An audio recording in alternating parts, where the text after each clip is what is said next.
ఉంటానని చెప్పాను. ఎస్, ఓడిపోయా. కానీ నేను భయపడి, ఒక్క నిమిషం, భయపడి పారిపోలేదే.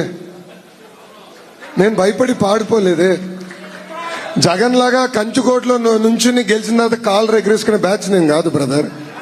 ఎప్పుడు గెలవని నియోజకవర్గం గెలిపించి కంచుకోట చేసి తెలుగుదేశం పార్టీకి అది నేను పళ్ళల్లో పెట్టి అర్పించినప్పుడే నేను నాయకుడని పిలిపించుకుంటాను. అది ఈ లోకేష్ కున్న చిత్తశుద్ధి. ఓడిపోయిన దగ్గర నుంచి వదలబెట్లా. మొన్న మంగళగిరిలో మీరే చూసారు రెస్పాన్స్. చాలా కమిట్మెంట్ ఉంది మంగళగిరికి. ఓటమి వల్ల ఏమవుదు బ్రదర్. మొదటి ఎన్నికలు ఓడిపోతాం కూడా ఒక రకంగా నాకు మంచిది. చాలా నేర్చుకున్నా, నేను చాలా తెలుసుకున్నా.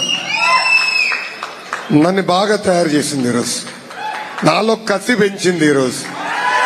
ఆ కసే మనకి ఫ్రైడే కోర్టు లేదు కదా, వారానికి 3 రోజుల హాలిడే లేదు కదా. ఆ కసే ఈ లోకేష్ ని ఒక్కరోజు బ్రేక్ లేకుండా నడిపిస్తుంది.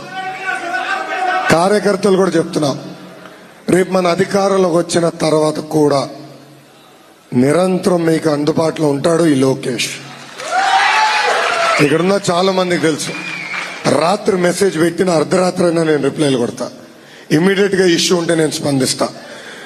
లీగల్ హెల్ప్ కావాలంటే యుద్ధ ప్రాతిపదికంగా పార్టీ ఆఫీస్ కూడా అర్ధరాత్రి లేపిన రోజులున్నాయి.